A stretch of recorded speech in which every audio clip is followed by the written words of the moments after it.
매일 말씀 묵상입니다. 함께하는 모든 분들과 가정과 일터에 신실하신 하나님의 은혜와 그리스도의 평강을 기원합니다. 묵상 말씀은 시편 26편입니다. 봉독합니다. 내가 나의 완전함에 행하여 싸우며 흔들리지 아니하고 여호와를 의지하여 싸우니 여호와여 나를 판단하소서. 여호와여 나를 살피시고 시험하사 내 뜻과 내 양심을 단련하소서. 주의 인자하심이 내 목전에 있나이다.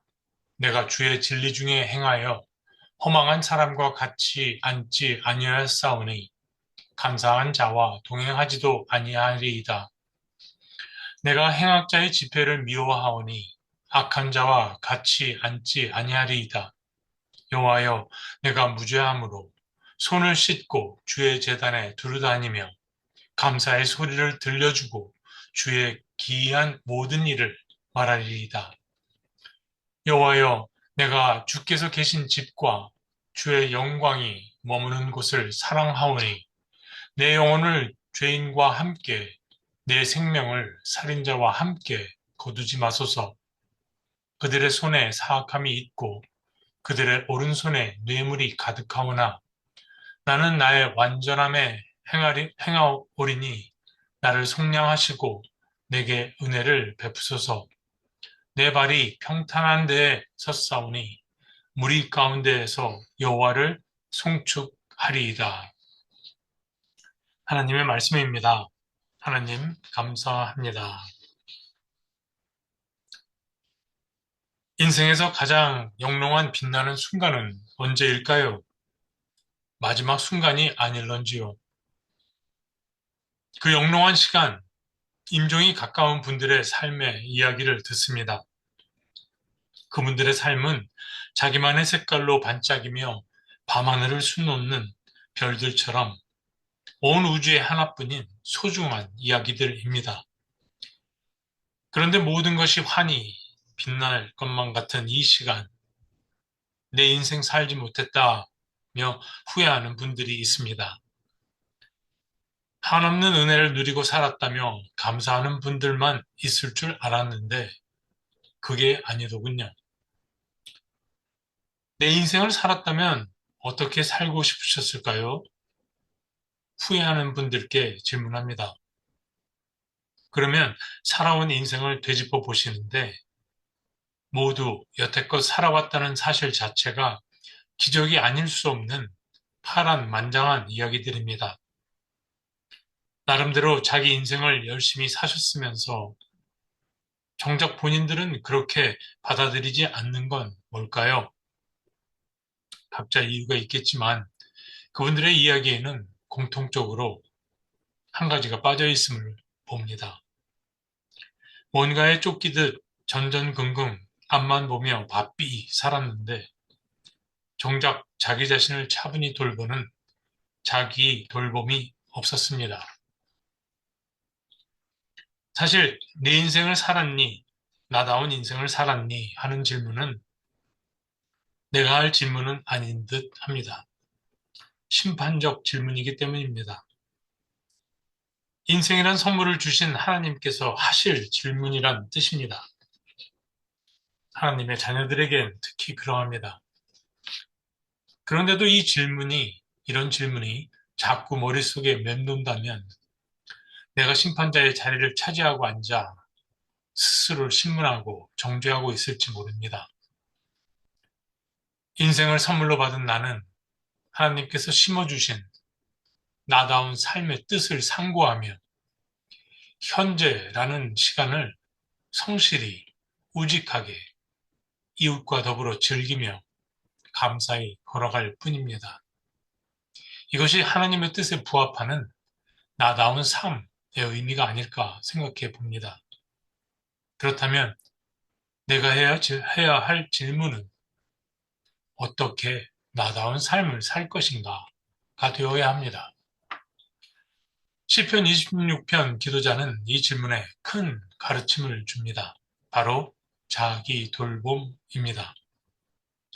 1절과 2절입니다. 주님, 저를 변호해 주십시오. 제가 올바르게 살아왔습니다.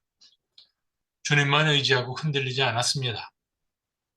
주님, 저를 살펴보시고 test me, 시험하여 보시고 try me, 진단하여 주소서 examine me.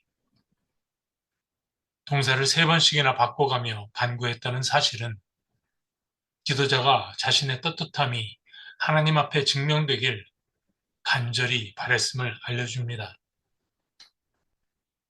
궁금증이 생깁니다. 기도자는 어떻게 이렇게 간절히 기도할 수 있었을까? 3절에서 그 이유를 기도자가 직접 알려줍니다. 나는 주님의 한결같은 사랑, 헤세드를 늘 바라보며 주님의 진리, 에메트를 따라 살았습니다. 무슨 뜻인지 아리송합니다. 기도자는 하나님께서 말씀하시는 사랑의 본질을 잘 알았던 것 같습니다. 사랑은 진리와 늘 함께 해야 한다는 거지요. 사랑과 진리가 불가분을 간 관계에 있다는 뜻입니다. 진리가 사랑이 좋은 게 좋은 거다 하는 식으로 기준도 방향도 없이 변질되는 것을 막아줍니다. 예수님은 사랑이 어떻게 진리와 함께 하는지 보여주셨습니다. 요한복음 9장. 예수님은 가늠한 여인에게 너를 정죄하지 않는다 용서하셨지만 다시는 죄를 범하지 말라 권면하셨습니다. 죄인을 용납하셨으나 죄를 정당화하지 않으신 거죠. 이것이 사랑이 진리와 함께 한다는 말의 의미입니다. 그러므로 시편 기도자는 하나님과의 관계뿐만 아니라 자신으로부터 뻗어나간 모든 인간관계에서 사랑을 누리되 죄를 늘 경계했던 겁니다. 틀림없이 그는 회개하는 사람이었을 것이고 신앙과 삶을 일치시키려는 진솔한 노력이 있었기에 담대히 기도할 수 있었겠지요. 이러한 기도자의 자기 돌봄은 하나님의 은혜를 값싼 은혜로 둔갑시켜버리는 타락한 이 시대의 기독교인들이 반드시 회복해야 할 신앙인의 본분이라 생각됩니다. 다음 질문은 기도자는 자신의 무엇이 살펴지고 정죄되어지길 바랬을까? 2절, 내 뜻과 양심입니다. 그러나 이 번역은 안타깝게도 기도자의 진심을 담아내기에 부족합니다. 뜻과 양심을 히브리어 성경 원문으로 직역하면 뜻은 콩팥, 킬리아, 양심은 심장, 레브입니다. 고대인들은 콩팥을 인간의 깊은 생각과 감정이 들어있는 곳으로, 심장은 진리를 분별하고 의사를 결정하며 신과의 관계 및 인간과의 관계가 형성되는 것, 즉 사람이 사람구실하게 만드는 핵심 장소로 믿었습니다. 기도자는 콩팥과 심장, 그 안에 들어있는 것들이 하나님께서 샅샅이 훑어보시고 정죄해 주시길 기도했던 겁니다. 콩팥과 심장에 대한 기도자의 생각을 알고 나니 하나님 앞에 부끄러움 없는 사람이길 바랬던 그의 뜨거운 마음이 느껴집니다. 마지막 질문입니다. 기도자의 자기 돌봄은 무엇을 위한 것입니까? 4절부터 10절, 죄악된 세상의 삶의 방식에 동화되지 않으므로 11절과 12절, 하나님의 은혜를 누리며 평탄한 삶 살기를 바랬습니다. 기도자의 삶이 악의 세파에 시달려 평탄치 않았음을 뒤집어 생각해 볼 수 있겠지요. 동화, 영어로 assimilation, 물드는 것, 금묵자흑, 그 뜻은 닮게 되어 자기의 독특한 성품이나 성질을 잃어버림입니다. 동화를 소금이 자기 맛 잃는 것에 비유하기도 합니다만 소금은 길바닥에 버려지면 그만이나 사람은 소금이 아니기에 변질된 채 계속 존재합니다. 동화가 두려운 것은 하나님의 자녀가 세상의 삶의 방식과 타협해서 길들여지고 익숙해지면, 즉 동화되면 분별력을 잃어 악행을 저지르고도 하나님의 이름으로 합리화하며 뻔뻔스럽게도 자신이 여전히 하나님의 자녀인 줄 착각합니다. 이것이 인류 역사상 희대의 악인들 가운데 기독교인들이 들어있는 이유이며 오늘날 기독교가 개독교가 되어가는 이유입니다. 하나님을 주님으로 시인하는 사람들의 자기 돌봄은 자신의 철학, 사상, 도덕, 경험적 지혜에 자기를 비추어 보는 자아 성찰이 아닙니다. 그렇다고 자기애와 자기 연민은 더더욱이 아닙니다. 자기의 self-love는 열등감에 뿌리를 둔 것으로 자기가 가장 중요하다고 여기며 모든 걸 자기 중심적으로 생각하고 타인을 경시하거나 멸시하는 성격 장애입니다.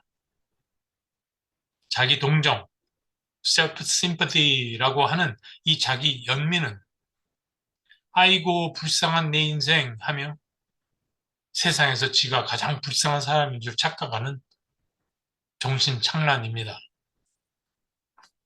하나님께서 삶의 주인이 되시는 사람의 자기 돌봄은 오직 하나님 앞에 자신의 몸과 정신과 영혼을 그대로 내어놓고 하나님께서 살펴주시고 경책하시고 정죄해 주시는 진리 위에서 행해지는 철저한 자기 돌봄이어야 합니다. 이러한 자기 돌봄이 나에게 있기를, 그리하여 나의 삶이 하나님께 기쁨이 되는 예배가 되고 이웃에게 덕을 끼치는 정의로운 삶이 되길 바랍니다. 주님을 우러르는 저의 마음과 영혼을 주께서 아시오니 살피시고 시험하고 단련하여 주소서. 주께서 경책하실 때 겸허히 죄를 시인하고 회개하는 마음을 주소서. 저의 죄로 인해 상처받았을 가족과 이웃에게 용서를 구하는 용기를 주소서. 이로써 주님의 은혜 가운데 제가 평탄한 삶을 살겠나이다. 고요한 시간 홀로 하나님 앞에 나아가 자기 돌봄을 하셨던 하나님의 아들 그리스도 예수의 이름으로 기도드립니다. 아멘.